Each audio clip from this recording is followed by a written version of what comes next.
사법농단 사태의 핵심 인물인 박병대, 고영한 두 전직 대법관에 대해서 구속 여부를 결정하는 영장실질심사가 열렸습니다.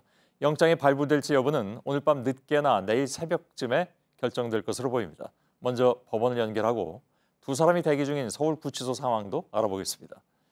이가혁 기자가 지금 법원에 나가 있는데 우선 새로 확인된 내용부터 살펴보도록 하겠습니다. 오늘 영장심사에서 박병대 전 대법관이 박근혜 정부 청와대로부터 총리직을 제안받았다, 이런 내용이 나왔다고요?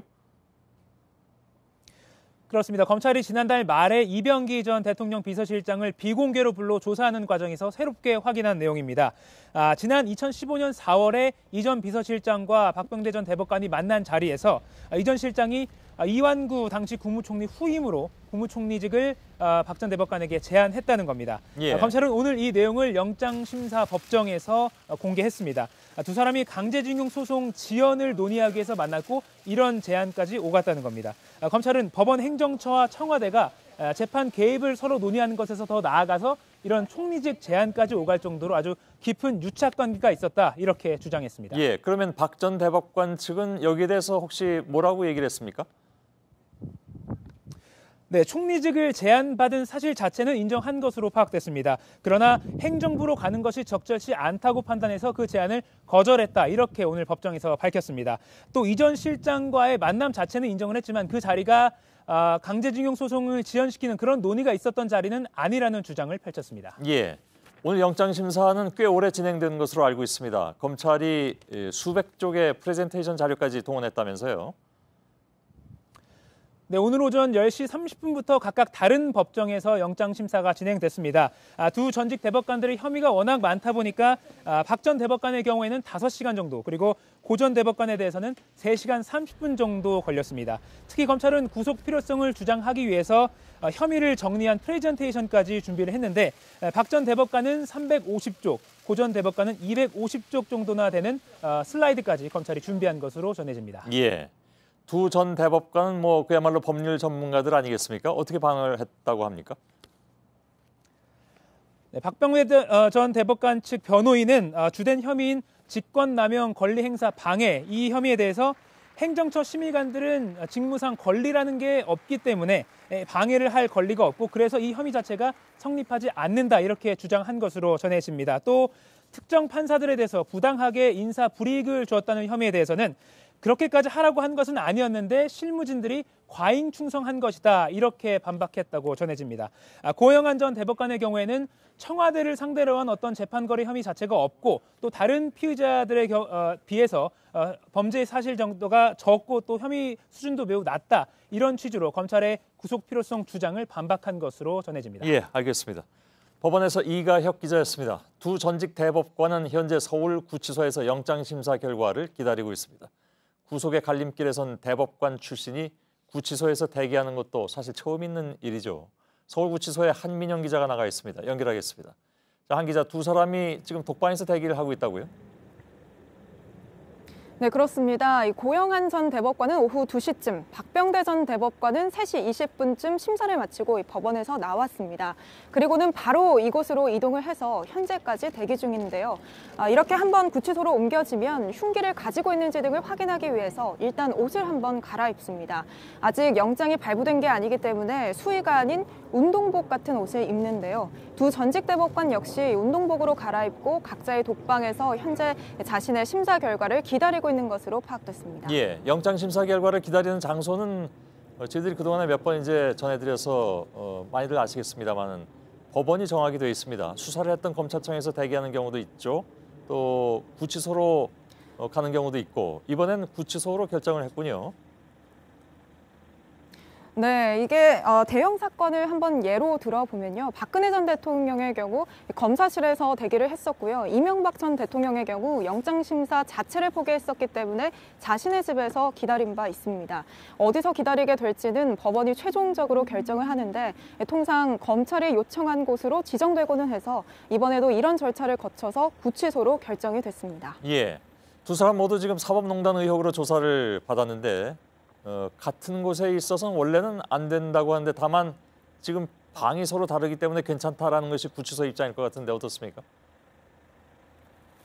네, 박근혜 전 대통령의 경우를 좀 예를 들어보면요. 박근혜 전 대통령과 최순실 씨는 공범이기 때문에 서울구치소 한 지붕 아래에 있다가 결국은 다른 구치소로 분리가 됐습니다. 두 사람이 서로 입을 맞추거나 증거를 인멸할 우려가 있다고 판단해서 떨어뜨려 놓았던 건데요. 하지만 두 전직 대법관의 경우 두 사람이 서로 법원 행정처장에서 일한 시기가 다르고 또 현재로선 두 사람의 공범 관계가 명확하지 않아서 일단은 이 두 사람을 같은 곳에서 대기시켜 놓은 것으로 보입니다. 예. 저희가 관계자에게 확인을 한번 해보니까 두 사람이 각자의 독방에 있기 때문에 동선이 겹치거나 하는 일은 없다고 합니다. 예.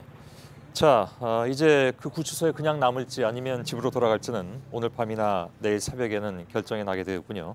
한민영 기자가 서울구치소 앞에서 전해드렸습니다. 영장심사 결과가 나오면 발부 또는 기각, 어떤 경우라도 사법부는 거대한 후폭풍에 직면하게 될 것 같습니다. 법조팀 취재기자와 함께 경우의 수에 따른 파장을 좀 더 짚어보겠습니다. 이 자리에는 강현석 기자가 나와 있습니다. 자, 일단 영장이 모두 발부되거나 둘 중에 한 사람한테만 발부되거나 아니면 다 발부가 되지 않거나 세 가지 경우 수밖에 없는 거잖아요. 그렇습니다. 예, 각각 보도록 하죠. 일단 모두 발부가 되는 경우부터 좀 살펴보겠습니다. 예. 지금 화면으로 보시는 건 앞서 임종원 전 법원 행정처 차장이 구속될 당시에 법원이 밝혔던 구속 사유입니다. 범죄 사실에 상당한 소명이 있고 수사 경과에 비춰서 증거 인멸 우려가 있다 이런 이유를 댔는데요. 예. 이 고용한 박병대 두 전직 대법관의 혐의는 이 바로 임종원 전 차장의 혐의와도 그대로 연결이 됩니다. 예. 따라서 만약에 영장이 발부가 된다면 임 전 차장과 굉장히 비슷한 이유가 될 것으로 보이고요. 만약에 영장이 발부가 된다면 그동안 정의를 소화하는 최후의 보루를 하던 이 전직 대법관들이 재판 개입 그리고 재판 거래로 구속된 셈이기 때문에 사법부 입장에선 적어도 이들이 임기 내에 내렸던 판결 전체에 대한 신뢰가 흔들리는 그런 충격을 받게 될 것으로 예. 보입니다. 가장 큰 충격이겠죠, 이 경우에. 예, 그리고 양승태 전 대법원장에 대한 수사에도 상당 부분 좀 검찰의 수사에 힘이 실릴 가능성이 높아지는 걸 테고요. 한 명만 발부될 경우에도 검찰 수사에는 상당히 좀 힘이 실릴 가능성이 있어 보이는 거죠. 물론입니다. 화면을 보시면 이제 지금까지의 검찰의 수사 흐름을 알 수가 있습니다. 임종원 전 법원 행정처 차장이 이미 구속이 됐고 이 임 전 차장의 범죄 혐의를 박병대 전 처장 그리고 고영환 전 차장이 나눠 갖는 그런 구조인데요. 예. 이렇게 나눠진 범죄 혐의는 다시 양승태 전 대법원장으로 다시 모아지게 됩니다. 예. 따라서 두 사람 중 어느 한 명이라도 구속이 되면 양 전 대법원장에 대한 수사는 상당히 탄력을 받을 것으로 보입니다. 예.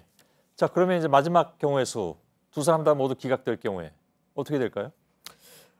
일단 좀 지난 한 7, 8월로 좀 시계를 돌려보면 예. 수사 초반에 검찰이 청구했던 압수수색 영장 대부분이 기각이 됐죠. 이 때문에 아이돌 그룹 이름에 빗댄 방탄판사단 이런 말까지 나왔습니다. 예. 정치권에서 이 특별재판부를 만들자는 주장도 바로 특별재판부를 만들어서 아예 재판 자체를 이쪽에 맡겨버리자 그런 취지인데요. 예. 영장이 모두 기각될 경우 현재 지지부진한 특별재판부 도입 주장에 상당히 힘이 실릴 것으로 보입니다. 예, 알겠습니다. 그리고 박병대 전 대법관의 대학 동기들이 이번 건과 관련해서 의견을 냈다고 하는데 구속시키지 말라는 그런 요구였습니까? 네, 구속시키지 말라는 요구입니다. 서울대법대 76학번 동기들이 탄원서를 냈는데요.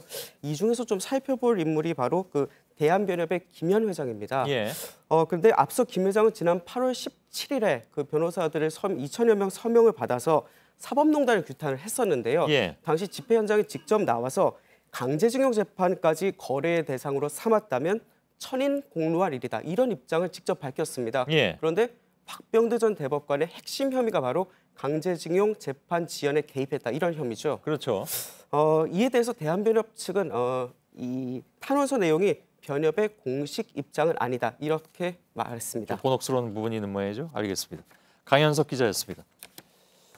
자, 이제 관심은 양승태 전 대법원장으로 향하고 있습니다. 전 대법관들의 구속 여부에 따라서 그 속도는 달라지겠지만 양 전 대법원장에 대한 직접 조사가 불가피한 상황이죠. 지난 6월에 자택 기자회견 이후에 모습을 드러내지 않는 양 전 대법원장은 변호인을 선임해서 검찰 수사에 대비 중인 것으로 알려졌습니다.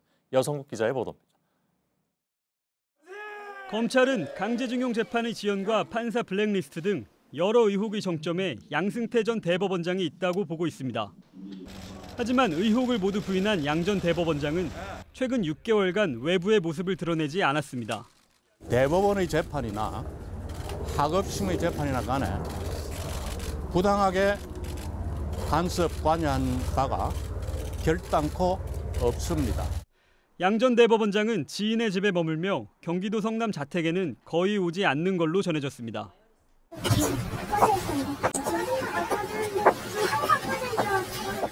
그 사이 검찰은 양 전 대법원장의 개입 사실을 직간접적으로 보여주는 증거와 진술을 확보하는 데 힘을 모았습니다. 행정처 압수수색에선 양 전 대법원장이 판사들에게 인사불이익을 주기 위해 서명한 문건이 등장했습니다. 박병대 전 대법관은 오늘 영장실질심사에서 법원 공보관실 운영비로 비자금을 조성했다는 의혹과 관련해 봉투에 자신의 이름이 써 있지만 원장님이 주는 것이라고 말한 걸로 파악됩니다. 양 전 대법원장은 사돈인 김승규 전 법무부 장관이 속한 법무법인 변호사를 선임해 검찰 수사에 대비 중인 걸로 알려졌습니다. JTBC 여성국입니다.